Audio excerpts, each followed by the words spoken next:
ரணில் விக்ரமசிங்க பற்றி பேச தேவையில்லை, அவர் தோத்துட்டாரு, அது உண்மையும் தான். மிக வெளிப்படையாகவே இப்போ அவர் தோல்வியை ஒப்புக்கொண்ட ஒரு ஆளாக மாறி போயிட்டார். அவர் போட்டி போடுறதுக்கு முந்தையே அவர் தோக்குறேன்னு தெரியும். அதுக்காக தேர்தலை நடத்தாம இழுத்தடிக்கலுமான்னு ட்ரை பண்ணி பார்த்தார். அது ஒன்றும் பலிக்கல. தப்பித்தவரையும் இந்த சிவப்பு சகோதரர்கள் ஆட்சிக்கு வாரது என்றது சம்பந்தமான ஆபத்துகளை பற்றி நாங்கள் புரிஞ்சு கொள்ளணும். எப்படியான கூட்டம் இது?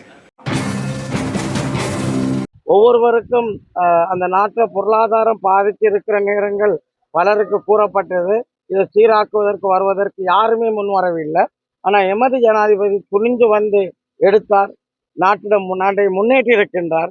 இன்னும் சில என்ற ஒரேடியா மற்ற நாடுகளோட ஒப்பிடைப்படி பொருளாதாரம் தாக்கம் ஏற்பட்ட நாடுகளோட ஒப்பிடையில் எமது வளர்ச்சி வீதம் மிகவும் பாரியளவு. இன்னும் கொஞ்சம் விலைவாசிகள் கூட இருக்கின்றது. அதை குறைப்பதற்கும் இவரே மீண்டும் ஜனாதிபதியாக வந்தால்தான் எமக்கும் எமது மக்களுக்கும் இந்த நாட்டு மக்களுக்கே ஒரு சுதீட்சமான ஒரு வாழ்வை தரக்கூடியவராக இவர் இருப்பான்ற அடிப்படையில் அவருக்கு நாங்கள் வாக்கு கோருகின்றோம். இன்று இந்த நாட்டிலே இன்று சொல்லப்படுகின்ற விடயம்தான், இன்று வரிசைகளை நாங்கள் இல்லாமாக்கி விட்டோம், வரிசைகளை நாங்கள் ஒழித்து விட்டோம். இன்று எல்லா பொருட்களையும் எல்லா விடயத்தையும் மக்கள் பெறக்கூடிய ஒரு சூழலை நாங்கள் உருவாக்கி விட்டோம் என்று சொல்லுகின்றார்கள். உண்மையிலே நாங்கள் சிந்திக்க வேண்டும்.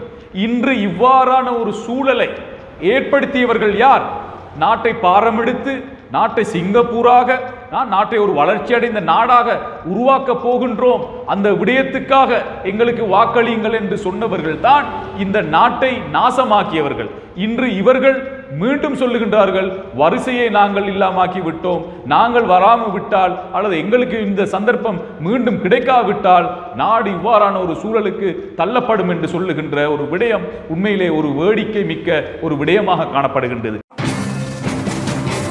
தமிழ் மக்கள் ஓர் அணியில் திரண்டு வாக்களிப்பதன் ஊடாக கண்டிப்பாக சிங்கள தலைமைகள் அல்லது இருக்கக்கூடிய யார் ஜனாதிபதியாக வந்தாலும் அந்த வேட்பாளர்களும் சரி அல்லது தோற்று போனவர்களாக இருந்தாலும் சரி, வடக்கு கிழக்கு தமிழ் மக்களுடைய இன மோதலுக்கான ஒரு நிரந்தர தீர்வை காணாமல் நாங்கள் இன்னொரு தடவை வடக்கு கிழக்கிலே தமிழ் மக்களுடைய வாக்குகளுக்காக செல்ல முடியாது என்கின்ற உணர்வை அவர்களுக்கு நாங்கள் கொடுக்க வேண்டும்.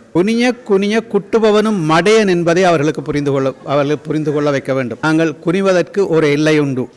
ஆகவே அந்த எல்லை முடிந்து விட்டது என்பதுதான் எங்களுடைய பொது வேட்பாளரை நாங்கள் நியமித்ததனுடைய அர்த்தமாகும்.